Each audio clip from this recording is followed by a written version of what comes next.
Welcome to the Abra Money 3.0 show, your guide to the future of all things money.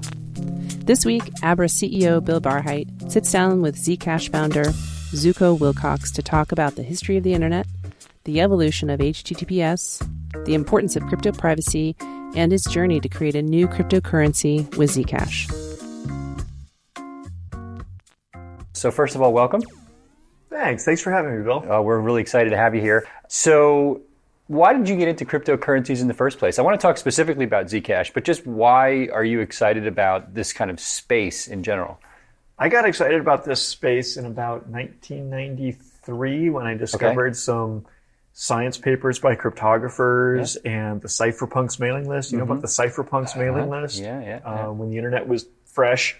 And from that moment, when I was like 19 years old, that's when I fell down the rabbit hole. And I guess I came at it from a science and technology perspective.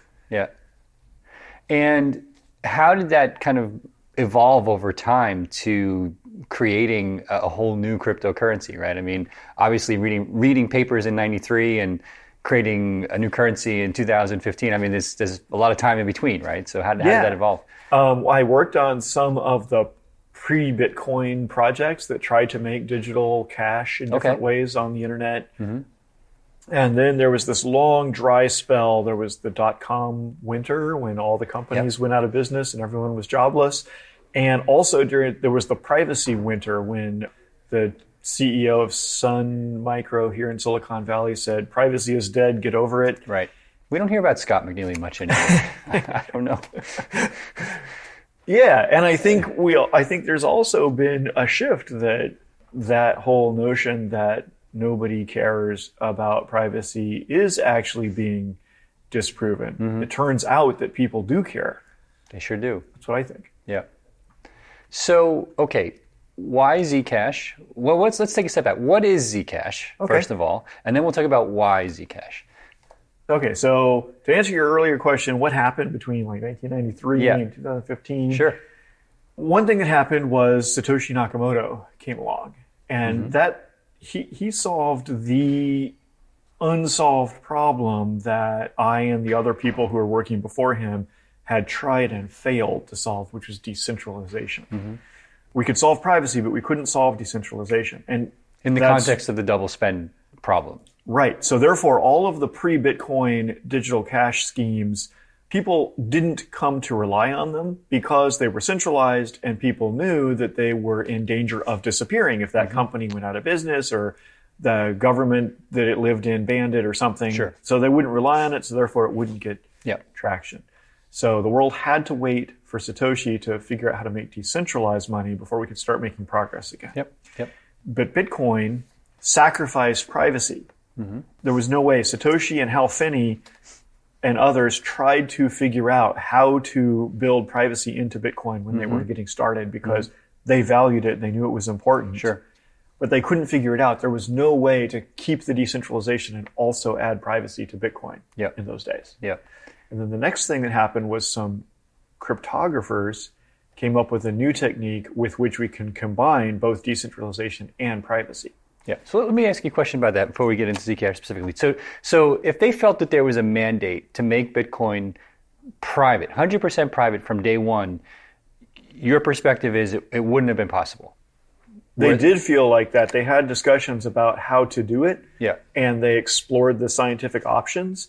But in about 2009, when they were having that conversation, there wasn't any way to do it. And so they were forced to give up. Okay. So now you figure out a way to make this Well, it wasn't private. me. It was some other scientists who came up with a scientific breakthrough that allows you to prove the truth of information without disclosing that information and making yourself vulnerable to some third party to hold that information for you. And that's called zero knowledge proofs. And it could eventually turn out to be a solution to our pressing social problems of this increasing centralization of, Facebook and databases of all kinds, that more and more people are more and more vulnerable to that data getting exploited. Well, potentially, the zero knowledge proof technique might allow us to decentralize and protect that data while still getting all the functionality that you want, being able to see all your grandkids' pictures or whatever it is that you're getting the benefit out of it without all of this vulnerability, which is like threatening our entire society and making people feel disrespected and vulnerable. Right. Okay, so that's this new scientific breakthrough that came out, which the inventors of that breakthrough got the equivalent of the Nobel Prize for the most important computer science discovery of the period. Right. And then some of those scientists approached me and asked me to make it into a live decentralized network like Bitcoin. And that was the origin of Zcash. Yeah. And how many people worked on Zcash at the beginning? Give me, what's the history? How did the architecture come about? Me and two other people. Okay. So we struggled for quite a while to get funding from Silicon Valley VCs who had no idea what the heck we were talking about. Yeah, I'll not comment on whether they would be able to understand it now or not, but that's another story probably. So that was a difficult period. I slept in my car at one point because I would rather not pay rent than give up on this dream because I thought it was so important. And then in 2016, we launched the first working cryptocurrency that was fully decentralized and had built-in privacy using this new cryptography. Yep. That was the origin of Zcash. Okay, so let's fast forward. Right. What year was that? By the way, there's a great article about you and the origins of Zcash in Wired from a couple of years ago, as I recall, or maybe last year. There's one in Fortune. Oh, yeah, there's also one in Wired. So people can definitely, Google you, history of Zcash, Wired, Fortune, and they're going to find a couple of awesome articles. So I want to fast forward now a little bit. Talk about the state of Zcash today, right? To your knowledge, how many people are using it? How are they using it? Why are they using it? Well, I don't really know how many people are using it because it's an open decentralized thing and we upload new versions of the software to GitHub and we don't know how many people are running it in how many different places. But we hear a lot of, chatter. We hear a lot of mentions of people from different parts of the world. Like 2 days ago, I read an article in a magazine that said Bitcoin miners in Iran are looking at using Zcash because they're being targeted not only by Western sanctions, but also by the local cops who are trying to steal their stuff. Right. And I've seen there's been quite a few different people who've described using Zcash in Venezuela for similar reasons. Mm-hmm. It's not that it's illegal and they're trying to avoid the laws. It's just that the cops are thieves and they're trying to avoid getting robbed. Yeah.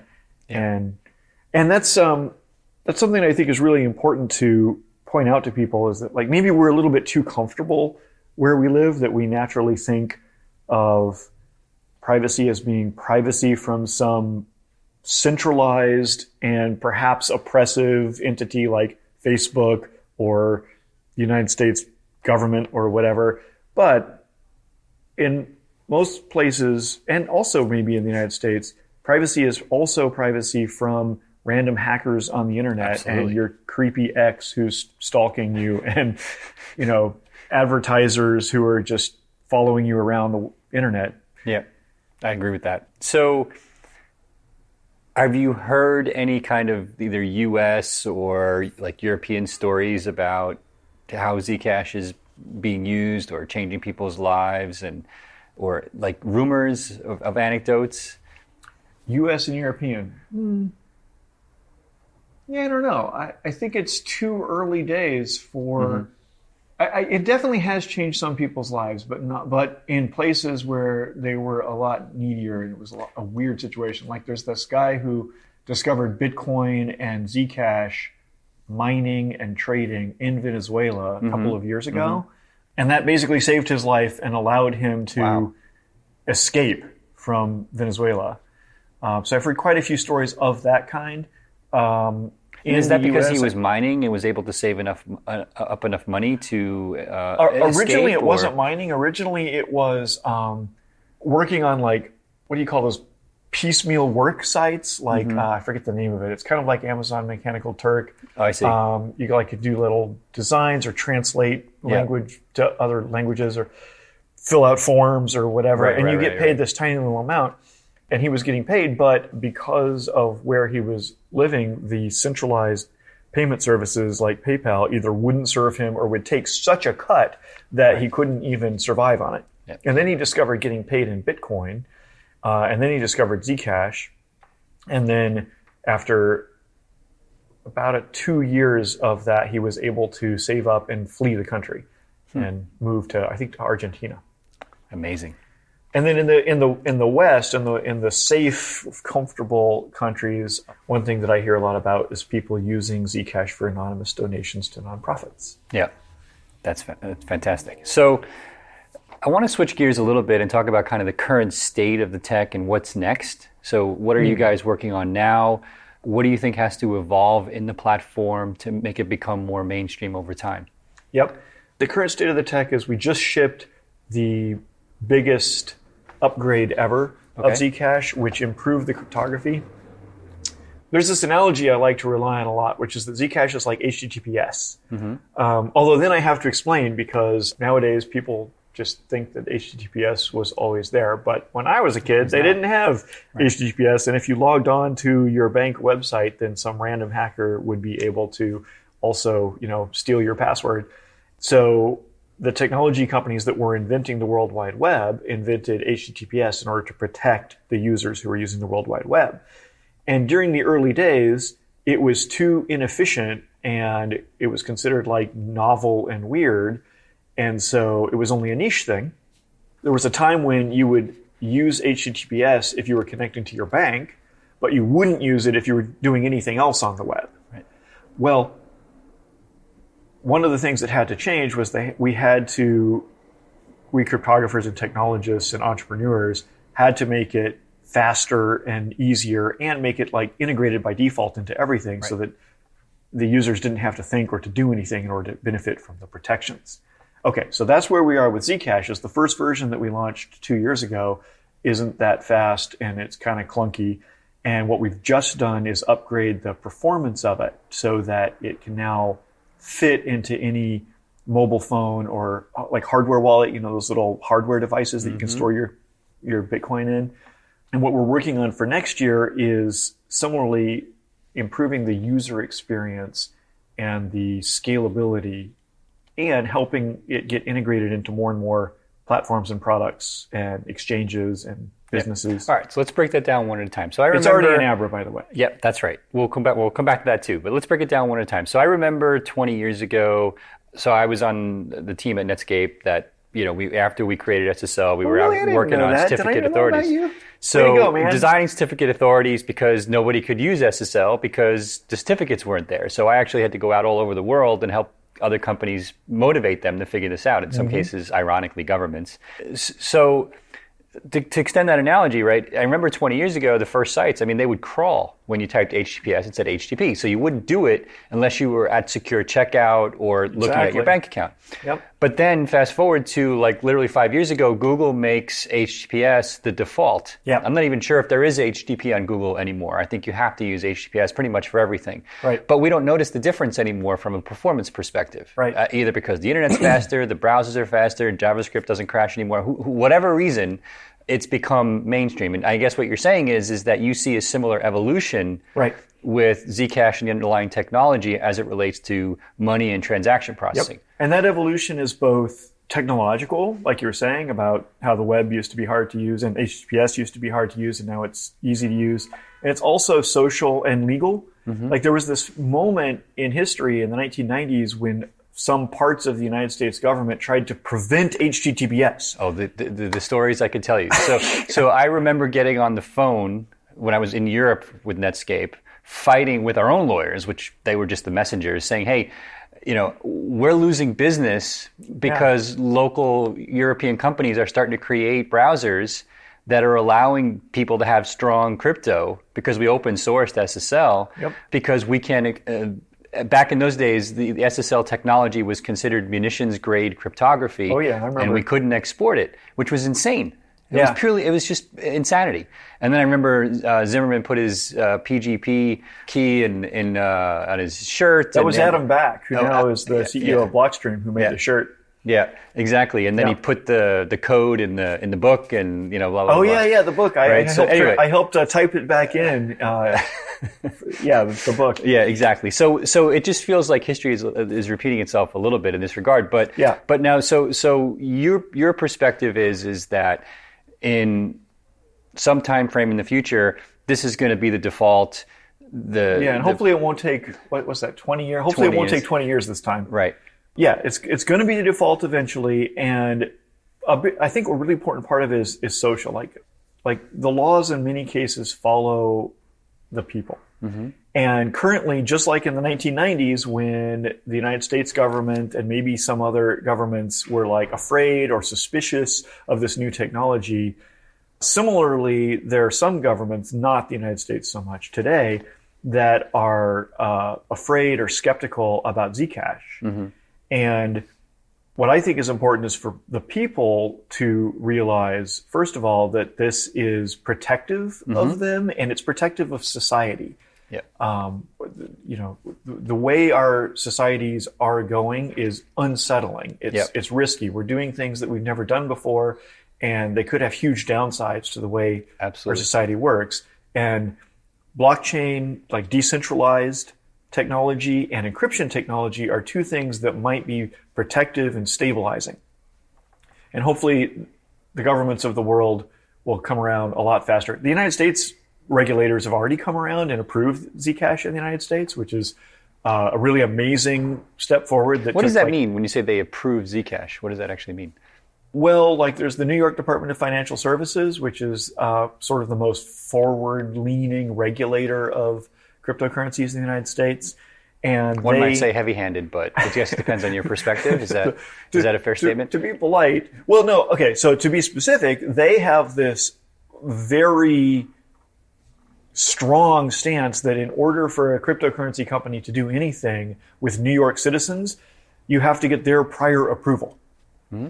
And that's a lot to ask, right? It's not just like you have to not do certain things, or if you do certain things, we might come to you afterward. No, you have to get permission ahead of time before you do things. Yeah. So what's, I think, very surprising and notable is that the New York Department of Financial Services has given prior approval to companies to serve Zcash to New Yorkers. I see. And it's one of only probably 7 or 8 coins that have received that kind of approval so far. Gotcha. And I'm really glad it happened now and not 18 years from now. Yeah. Very interesting. Okay. So we have these upgrades coming, or that are being released now, improves performance, hopefully improves user experience. Yeah. Obviously, we're excited. We support Zcash in the Abra app. Hopefully in the next few weeks with the deposits and withdrawals. I'm also excited about that.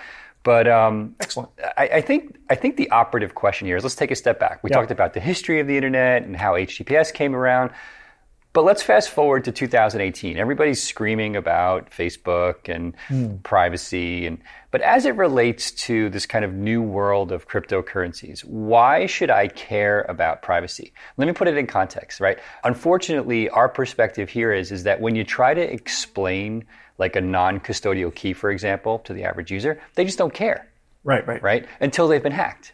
Then they care, right? Then they're like, well, wait a minute, leaving my crypto online, right, at an exchange probably wasn't a good idea in the first place. Yeah. But I only get that now, right, because I've been hacked. And so why should I care right now about privacy as it relates to cryptocurrencies? One problem with privacy is it's too late to take it back after you've been hacked. Similarly, with having your private keys stolen, for sure. You should care ahead of time if possible. Yep. People should realize if cryptocurrencies really come into their own and start being used as money, which they are they are used as money by some people, enough people to prove that it really works and it continues to work year after year. And it's enough to prove that some people value it and they care about using it as money, not just as a speculative investment. Yep. But people need to realize that if you use cryptocurrency as money, then you're losing privacy in an even worse way than with all of the other problems we're seeing on the internet. Yeah. That is not only, like, if you get paid your salary in Bitcoin and then you go to the coffee shop and you buy a coffee, not only does the coffee shop owner get to find out what your salary is, which is not what people expect. Right. And not what should happen. Not only does your boss get to find out where you go and how you spend your money, but random third parties get to find out. Criminal hackers who are looking for people to hack into their phones and steal their money, they get to find out your salary and where you go for coffee and when.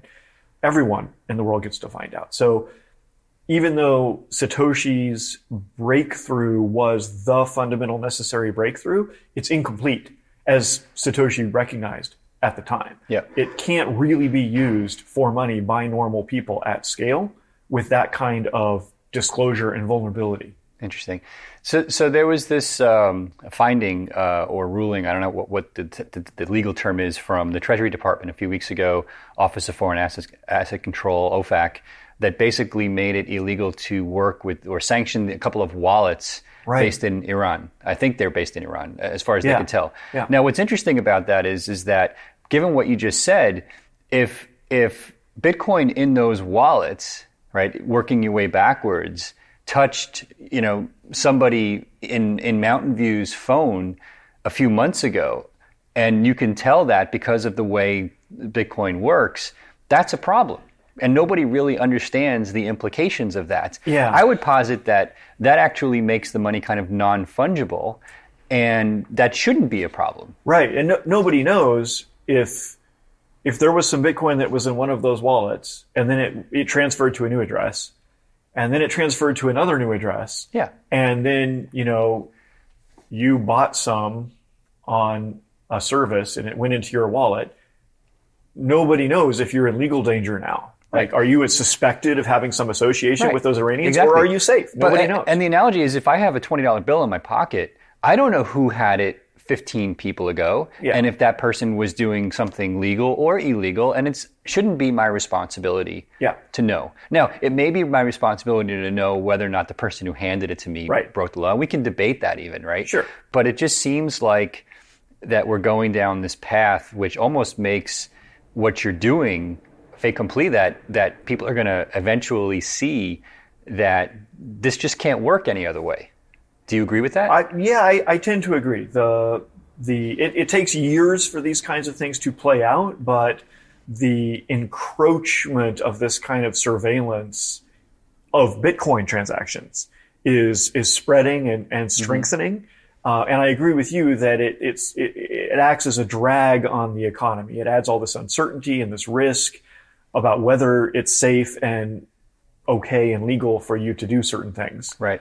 And that's clearly just bad for everyone, for the economy to be dragged down like that. Yeah, for sure.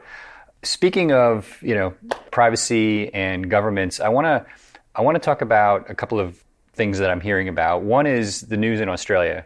I don't know if you read about or I'm sure you're shaking your head. So I'm assuming you did. Yeah, I've heard a bit about it. Yeah.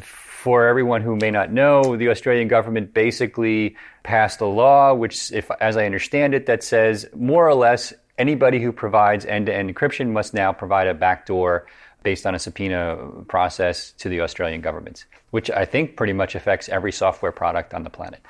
Is that more or less? It feels like the 1990s all over again. Yeah. What was the one Clipper? One thing that I'm worried about is that whole thing. And that ended really well. Forbidding Netscape to sell its product to Europeans and all that baloney. I mean, this is basically a very similar things happening with all the companies that have to decide what to do with, just if they're going to serve Australians now. Right? Or payment processing companies who use end-to-end encryption. What are they supposed to do? One thing that bothers me about it, aside from I'm already concerned about the effect on Australian society for the sake of Australians, but also Australia is part of what they call the Five Eyes group. It's an alliance of military espionage teams. And so I assume that group, which includes the United States, is basically picked Australia as the one that would have the least resistance from the polity, from the social organization there, and that it's kind of a trial balloon to see if we can also compromise the security of everyone in the UK and the United States as well. So I mean, the irony of this is I used to work in the intelligence community a long time ago, like going back almost 30 years. And so I'm out of date, but I hear a lot of rumors, right? And one of the rumors I hear is that people in the intelligence community use Wickr to communicate, which is, if you're not familiar, Wickr is like Signal or WhatsApp, but apparently incredibly secure, right? And hack-proof, right? And they're all using it amongst themselves for that reason, which I find to be the irony of all ironies, given this discussion. No, I think that's a really great point, is that nowadays governments use products. They use phones, they use the internet, they use web browsers, they use apps. The president uses apps. Everyone needs these tools. And that's where I think having a sense of history and looking back to, what would the world be like if the United States government had successfully prevented the development of a secure internet 20 years ago? Well, I mean, I suppose what would have happened is some other country would have developed a secure internet, and Silicon Valley would be there and not here. Yes. Yeah. Okay, so that's government discussion one. Let's maybe hopefully parlay to something which is a little bit more hopeful long term, and that's the work that you're doing in Venezuela. So talk about the research project that you guys are doing there, and then kind of what's happening now and what's going to happen next. We funded a couple of people, one of whom is just a finance industry, cryptocurrency industry operator that I respected, and the other of whom was a Venezuelan, like basically a refugee who can't safely go back into the country because it's dangerous there. And the two of them were really motivated to understand what's going on there and how that interacts with the new technology. Like, can blockchains help, or can they not help, or can they hurt? And so my company, the Zcash corporate entity, funded them to just figure things out, write up a report, and so forth. And then they have spun that out into a nonprofit now, and that's called the Open Money Initiative. Wow. So can you just summarize some of the key findings that you're aware of? Well, key findings include there has been a lot of cryptocurrency mining in Venezuela. For a long time, electricity was super cheap. It's still super cheap, but like other parts of the infrastructure are decaying, and so that's making mining harder. But they're still mining, and that's a source of income and a salvation to anyone who can do it. There are people who are, it's such a tragic situation and such a lesson in how economies and civilization is a very fragile and precious thing. And that civilization of Venezuela just collapsed in only a period of a few years from being one of the most prosperous and it's really incredible the speed at which it's deteriorated, right? I mean, I've never seen anything like it in my life. Yeah, it's so tragic. And so there's many, many stories of people who are like skilled professionals. They're like doctors or whatever, and they can't feed themselves. They can't feed their children, but they've gotten into cryptocurrency mining, and the additional income from that is enough to sustain them. It's the only thing keeping them alive in Venezuela. And I think that's fascinating how this global decentralized network is effectively like teleporting money into this place where there's no other way. You can't use a bank transfer. You can't use PayPal. There's no other way to get money into there. Amazing. And so what's next for the project then? The main thing they're doing is figuring out how to provide a wallet that average Venezuelans, maybe not even average Venezuelans, maybe this is the top tier of the most advanced or technologically sophisticated, I don't know, but they're trying to develop tools to get this teleportable money to be usable for exchange, for like buying a bag of beans. And that's an interesting technological challenge itself, because nobody has bought a new smartphone in Venezuela in about 5 years. So think about what kind of smartphone you had 5 years ago. We've got to make the wallet work well on that one. Right. So are low-end Android phones prevalent in Venezuela so that this could even work? Yeah, there's actually quite a lot of like Android 4.1 Gotcha. Okay. phones. Not everybody, but most people know they have a family member. They have access to one potentially, but it's a very old model by today's standards, at least. That's right. Wow, interesting. Yeah, and there's other ideas. We could have paper wallets. So there's a lot of experimentation going on. So one thing that's going on right now is experiments in donating. And I'm pretty enthusiastic about this because it's an experiment. It might help. Of course, like any experiment, it might turn out that it doesn't help. But it involves bringing in money from people externally, like rich first worlders who are just trying to help, who sends to teleport some of their money in and then hand it out to Venezuelans along with an app that lets them use it. Possibly Abra in the future if we get that running. Yeah. Although Android 4.1 might be a problem. But, that is one of the problems. For this, we might be motivated to figure that out. There's a donation drive operated by a for-profit company called AirTM. Yeah, I saw that. AIRTM. They're down in Mexico. It's a Mexican company. It's great. And they have a lot of users in Venezuela. Yeah. And they're trying to they've raised at least $100,000 already wonderful. just from everyone around the world. And again, I just love I love the ease of it and the teleportation of it. Somebody sees this.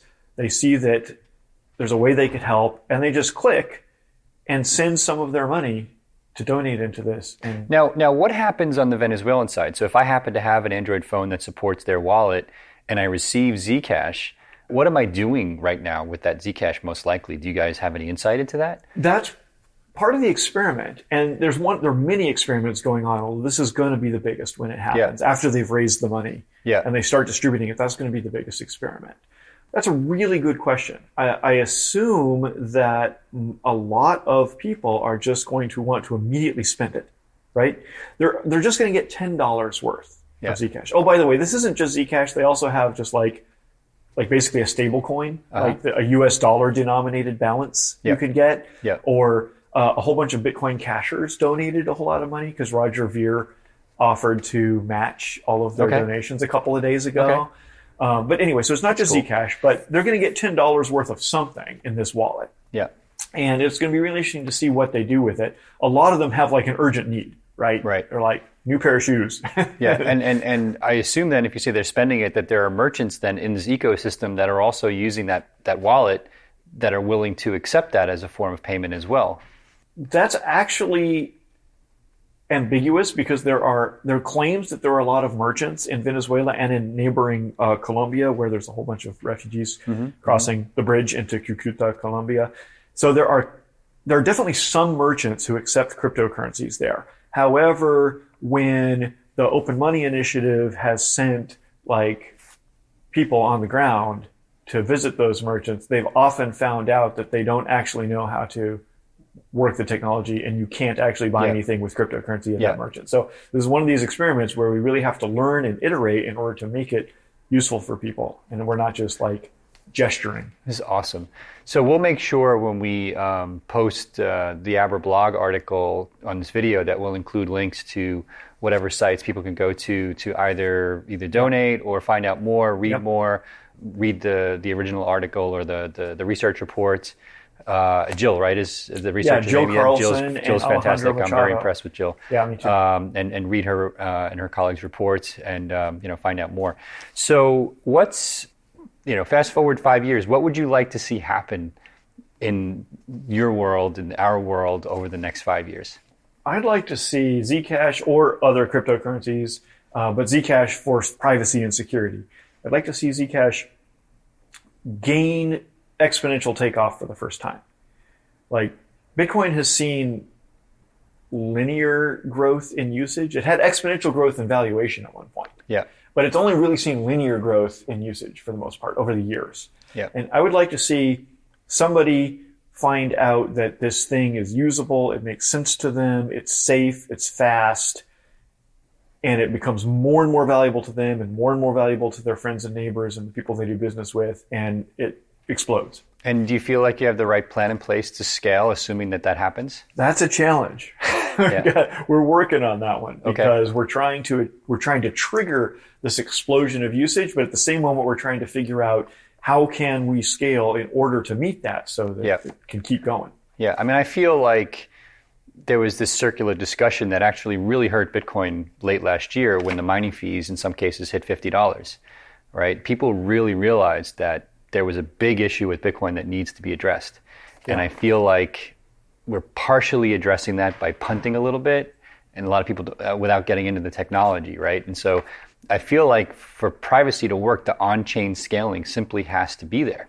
I don't 100% know if it has to be on-chain or off-chain. This is another one of these experiments where I'll make up my mind after I see some results. Yeah, okay, that's fair. But we are working on, we're working on both. We're working on improving the scalability of the Zcash blockchain itself, the layer 1. Mm-hmm. There's some low-hanging fruit where we can double or multiply by 10x how many users could be using it at the same time, and they would all get good service at a good price.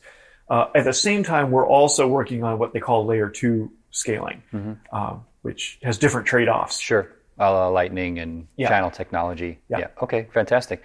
Look, this has been awesome. I could talk to you all day about this stuff. I love it. Yeah. Really enjoyed. Thank you so much for joining us. Yeah, thank you. And it was really great. I hope everyone enjoys this as much as I did. I think they will. So thanks again. It's a pleasure. Pleasure to have you. And you're welcome here at Abra anytime. This episode originally aired on Abra's video series, which features Bill in conversation with a number of crypto influencers and luminaries from around the world. You can watch the full episode as it aired on Abra's YouTube channel by visiting youtube.com/Abra Global. Take a listen. Be sure to subscribe to this podcast wherever you get your news. This episode featured music by Alex Barroza.